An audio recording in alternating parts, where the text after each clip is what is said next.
మేధావులు మాట్లాడడం లేదు. ఎవరో సబ్జెక్టు పైన అవగాహన లేక డిఎస్సి నిర్వహించడం చేతకాని వ్యక్తులే నిరాధమైన ఆరోపణలు చేస్తూ మా మీద అభాండాలు వేస్తూ మా కుటుంబాలు 16,000 కుటుంబాలను మానసిక మనోవేదన గురి చేస్తున్నారు. రాబో కాలంలో ఖచ్చితంగా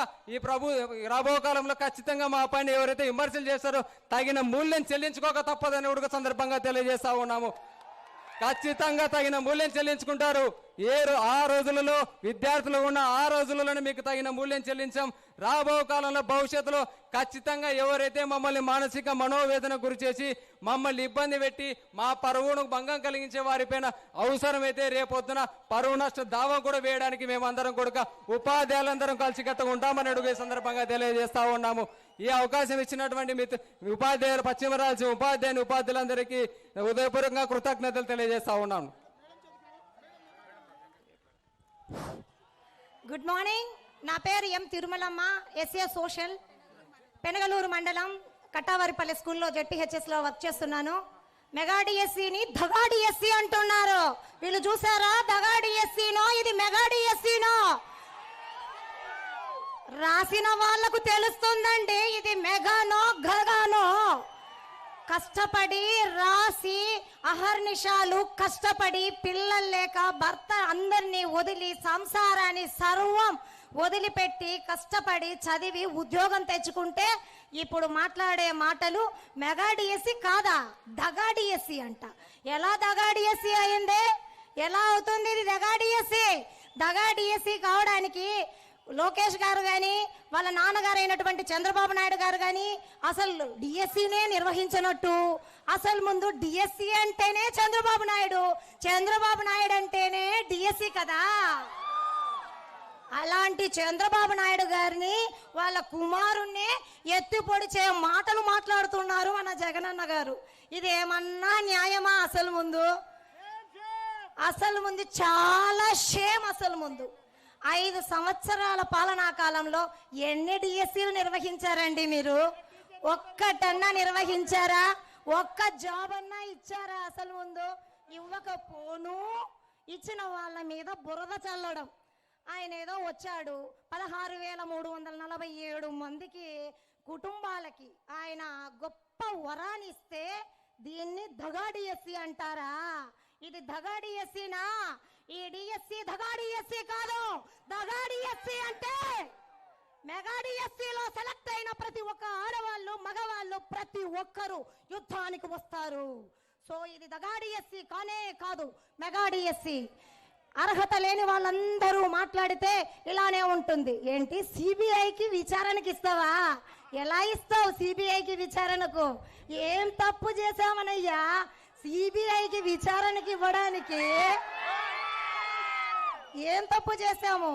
డిఎస్సి కోసం పడికాల్పులు కాస్తున్నాము. 30 ఏళ్ళు పైబడ్డా మేము చదివాము. ఇంటర్లో స్టేట్ ర్యాంకులు వచ్చాయి, మండలం ర్యాంకులు వచ్చాయి. ఒక గవర్నమెంట్ ఉద్యోగం వస్తుందని పడిగాల్పులు కాల్చుకుంటూ ప్రైవేట్ స్కూళ్ళల్లో గురుకులాలలో పని చేసుకుంటూ భర్త ఒక చోట పిల్లలను ఒక చోట మేము చచ్చి బతికి కష్టపడి లైను అక్షరము చదివితే దగా డిఎస్సినా? ఇది కానే కాదు. ఇది ఒక మెగా డిఎస్సి. చరిత్రలోనే నిలిచిపోయేటట్టు లోకేష్ బాబు గారు ఒక డిఎస్సిని కండక్ట్ చేస్తే రాజకీయం చేసావు కదయ్యా నాయన. ఈ రాజకీయం ఏమన్నా పనికొస్తుందా? దీనంట మళ్ళీ సిబిఐకి ఇస్తాడంట. సిబిఐ చెప్పేసింది ఆల్రెడీ. ఇది అసలు ముందు సిబిఐకి ఇచ్చే అంత కేసే కాదు నాయనా అని చెప్పింది. ఏం జరిగిందనండి సిబిఐకి ఇవ్వడానికి? ఆల్రెడీ రోస్టర్లో చెప్పారు. దాని ప్రకారం మెరిట్ లిస్ట్ ఇచ్చారు, సెలక్షన్ లిస్ట్ ఇచ్చారు. పిహెచ్ విహెచ్ వీళ్ళందరికీ పర్సెంటేజ్, స్పోర్ట్స్ 3% ఇస్తానన్నాడు. హారిజాంటల్ వర్టికల్ ఇన్ని కరెక్ట్గా చేస్తూ ఉంటే ప్రతిదీ రాజకీయమేనా? ఓకే, ఇలాంటివి చేయడం వల్ల ట్రాన్స్పరెన్సీకి, డిఎస్సిలో ట్రాన్స్పరెన్సీకి చంద్రబాబు నాయుడు గారు పెట్టింది పేరు అసలు ముందు. అలాంటి చంద్రబాబు నాయుడు గారు ఆయన అనుభవం అంతా లేదు. మాట్లాడుతున్నారు ఒక్కొక్కరు ఒక్కొక్క మాట మాట్లాడుతున్నారు. కష్టపడి చదివి వచ్చి ఉద్యోగం ఆల్రెడీ 10 నెలలు కంప్లీట్ చేసుకున్న మాకు ఎలా ఉందంటే మీది మెగా డిఎస్సి అంటేనే ఒక దగా అంట కదా, ఏదో డబ్బులు ఇచ్చి వచ్చారంట కదా అని పక్కన వాళ్ళు అంటూ ఉంటే ఉంటుంది. ఎలా ఉంటుందంటే చాలా బాధగా ఉంది నిజంగా. మెరిట్లో వచ్చి కూడా అన్నిట్లో కంప్లీట్ మెజారిటీ ఉండి కూడా ఇలా మాట్లాడుతుంటే ఆ మాటలను వినడానికి మాకు చాలా చాలా సహనకరంగా లేదు, బాధాకరంగా ఉంది. ఇలాంటి బాధ అందరూ కూడా అనుభవించారా లేదా? అనుభవించే ఇక్కడికి వచ్చారు. ఇలాంటి మానసిక వేదనలు చేస్తే ఈసారి ఎలాంటి ఫలితాలు వస్తాయో కూడా వాళ్ళు గుర్తు పెట్టుకుంటే బాగుంటుంది. సో నాకు ఈ అవకాశాన్ని ఇచ్చిన పేదలందరికీ కూడా నా ధన్యవాదాలు తెలియజేసుకుంటున్నాను. సహచర ఉపాధ్యాయుడు కిరణ్ గారిని మాట్లాడవలసిందిగా కోరుతా ఉన్నాను. గురు బ్రహ్మ గురు విష్ణు గురుదేవో మహేశ్వర గురు సాక్షాత్ పరబ్రహ్మ తస్మై శ్రీ గురువై నమః. పశ్చిమ రాయలసీమ ఉపాధ్యాయులకు మెగా డిఎస్సిలో ఎన్నికైనటువంటి వ్యక్తులు ఇక్కడ వచ్చినందుకు సాదర స్వాగతం. ఇది ఆషామాషి మీటింగ్ కాదు. మన ఆత్మగౌరవాన్ని కాపాడుకోవడానికి కర్నూలు నడిబొడ్డున నిలబడి మన ఆత్మగౌరవాన్ని చాటి చెప్పుకుంటున్నాం. 2024లో కుప్పం నియోజకవర్గంలో నారా చంద్రబాబు నాయుడు గారు రా కదలిరా అనేటువంటి ప్రోగ్రాంలో యువతకు సమావేశం ఏర్పాటు చేస్తే ఆ యువతలో నేను మైక్ తీసుకొని, సార్ మీరు అధికారంలోకి వచ్చిన తర్వాత ఎన్ని రోజుల లోపు మెగా డిఎస్సి ఇస్తారు అంటే ఆయన ఒక్క సెకండ్ కూడా ఆలోచించకుండా అధికారంలోకి వచ్చినటువంటి 60 రోజుల లోపు మొట్టమొదటి సంతకాన్ని పెట్టి మెగా డిఎస్సిని నిర్వర్తించి న్యాయపరంగా ఎటువంటి అవకతవకలు లేకుండా అపోహలు లేకుండా మెగా డిఎస్సిని నిర్వహిస్తానని చెప్పినటువంటి ఘనత ఈ కూటమి ప్రభుత్వానికి చెందుతుంది. అటువంటి మెగా డిఎస్సి మీద అనవసరంగా లేనిపోని అపోహలు క్రియేట్ చేస్తున్నారు. వెనకటికి ఒక సామెతుంది, వడ్డించమ్మ వంకాయమ్మ అంటే వంగలేనమ్మ మంగళారమమ్మ అనిందంట. ఆ విధంగా 2029 నుంచి 2024 డిఎస్సిలో లేకుండా అదిగో డిఎస్సి ఇదిగో డిఎస్సి ప్రతి ఏటా మెగా డిఎస్సి ఇస్తా కాస్కో రాజా అని చెప్పి 4 సంవత్సరాలు లేనిపోని తిప్పలు పెట్టి మమ్మల్ని అడుగంటుకు తీసుకోపోయినటువంటి మీరు ఈ రోజు 2024లో కూటమి ప్రభుత్వం అధికారంలోకి వచ్చిన తర్వాత మెగా డిఎస్సి మీద సంతకం పెట్టిన తర్వాత ప్రెస్టీజియస్ గా ఎటువంటి అవకతవకలు లేకుండా 150 రోజుల్లో మెగా డిఎస్ని కంప్లీట్ చేశారు. ఇదే మెగా డిఎస్ని మీరు ఆపాలని చెప్పి 150 కేసులు వేస్తే మీరు కేసులు వేసి అలసిపోయారు. కానీ ఆ కేసులు క్లియర్ చేయడంలో నారా లోకేష్ కు ఊపొచ్చింది. ఆ ఊపుతో 150 రోజుల్లో మెగా డిఎస్ని కంప్లీట్ చేసినటువంటి వ్యక్తి నారా చంద్రబాబు నాయుడు గారి గవర్నమెంట్ అని మనం చెప్పుకోవాలి. ఇక్కడ మనం ఒక విషయం గుర్తుపెట్టుకోవాలి, నిజంగానే మెగా డిఎస్సిలో అపోహలు జరిగాయా, అవకతవకలు జరిగాయా? అయ్యా, హారిజాంటల్ రిజర్వేషన్ అనేది ఒకసారి తెలుసుకోండి. మెగా డిఎస్సి నోటిఫికేషన్ అనేది గౌరవ విద్యాశాఖ అధికారులు ఇంగ్లీష్లో నోటిఫికేషన్ ఇవ్వడం జరిగింది. మన రాష్ట్రంలో ప్రతి ఒక్కరూ ఇంగ్లీష్లో ప్రావీణ్యం కలిగినటువంటి వ్యక్తులే. కానీ ఎవరన్నా ఒకరికో ఇద్దరికో ఇంగ్లీష్ రాకపోతే గూగుల్లో అప్లోడ్ చేస్తే అది మీకు అర్థమయ్యేటువంటి తెలుగు భాషలో హారిజాంటల్ రిజర్వేషన్ యొక్క వివరణ చాలా క్లియర్ కట్ గా ఉంటుంది. ఆ వివరణ చదువుకోనైనా సరే మా మీద ఆరోపణలు చేయడం అనేది మానుకోవాలి. నిరుద్యోగులుగా ఉన్నప్పుడే 2024లో మీకు మంచి గుణపాఠం చెప్పాం. ఇక్కడ గమనించుకోవాల్సింది ఏంటంటే మేము తరగతిలో పాఠాలు చెప్పేంత వరకే వెళ్ళాం. రాజకీయాలు మాకొద్దు, మేము విద్యార్థుల భవిష్యత్తుని తీర్చిదిద్దడానికే వెళ్ళాం. లేదు కాకూడదు, మిమ్మల్ని కూడా రాజకీయంలోకి లాగుతామంటే లాగండి, ఖచ్చితంగా మేము పాఠాలతో పాటు గుణపాఠాలు కూడా చెప్పడానికి సిద్ధంగా ఉండామనేటువంటి విషయాన్ని ఖచ్చితంగా మీరు గుర్తుపెట్టుకోవాలా. అయ్యా, కొంతమంది ఎవరైతే ఆరోపణలు చేస్తున్నారో ఇదే కర్నూలు బొడ్డు నుండి నేను చెప్తున్నా, 15,941 మంది ఉపాధ్యాయులకు అండగా నేను ఒక్కడే విద్యాశాఖ అధికారులతో కలిసి ఎక్కడికి రమ్మంటే అక్కడికి వస్తా, లేదంటే మేము చెప్పే ప్లేస్ కి మీరు రండి, మీరు చెప్పే ప్లేస్ కి మేము వస్తాం. మీ క్వశ్చన్లు మీరు మా ముందు పెట్టండి, మా వివరణలు మీరు వినండి. ఎవరికైనా నిజంగానే న్యాయపరంగా నిజంగానే నాకు జాబ్ రాలేదు అంటే గౌరవ ముఖ్యమంత్రి గారు నారా చంద్రబాబు నాయుడు దగ్గర మాట్లాడి నేను, సార్ వీళ్ళకి అన్యాయం జరిగింది, వీళ్ళకి జాబ్ ఇప్పించాల్సినటువంటి బాధ్యత ఈ కూటమి ప్రభుత్వానిదే అని ఖచ్చితంగా నేను చెప్తున్నాను.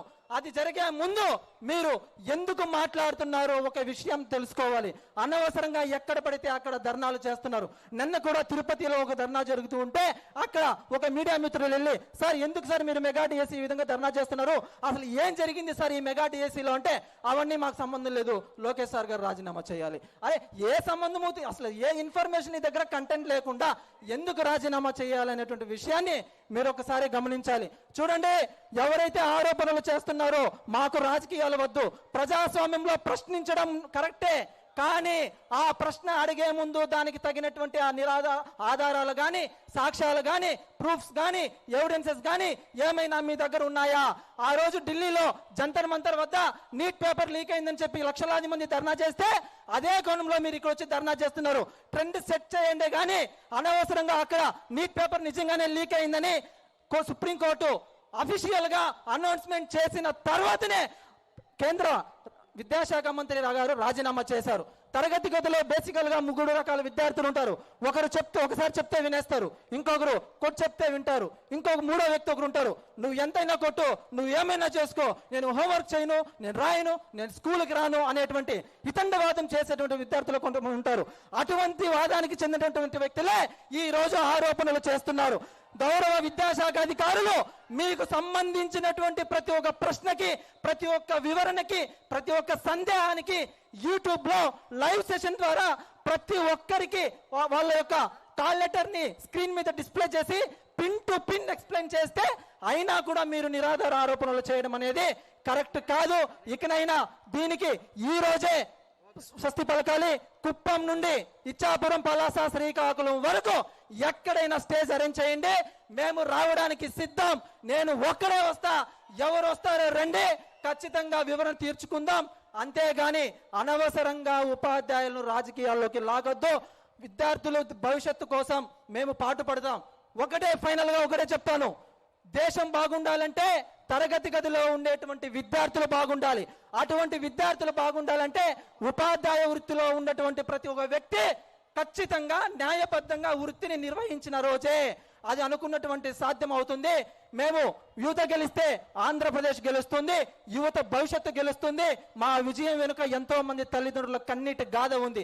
కావాలంటే మీరు మా మనసులు గెలుచుకోవడానికి ప్రయత్నించండి, కానీ అనవసరంగా మమ్మల్ని రోడ్ల మీదకి లాగారంటే మాత్రం నిరుద్యోగులుగా ఉన్నప్పుడే మిమ్మల్ని ఎక్కడ పెట్టాలో అక్కడ పెట్టాం. ఇప్పుడు ఎంప్లాయీస్, అది మర్చిపోవద్దు.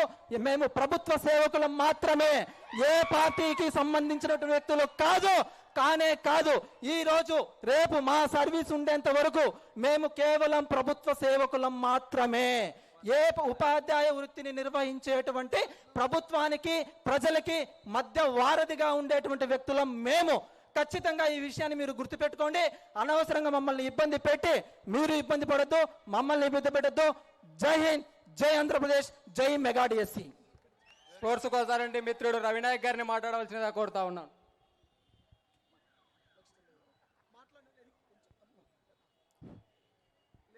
పశ్చిమ రాయలసీమ ఉపాధ్యాయులు ఈ కర్నూలు నడిబొడ్డున వచ్చి సంఘీభావం తెలుపుతున్నందరికీ 2025 మెగా డిఎస్సి ఉపాధ్యాయులందరికీ శుభాభివందనాలు. ఉపాధ్యాయులు ఐక్యత! అందరూ ప్లకార్డులు పైకెత్తి మన సంఘీభావాన్ని తెలుపుకోవాల్సిందిగా నేను కోరుకుంటున్నా. ఉపాధ్యాయులు ఐక్యత!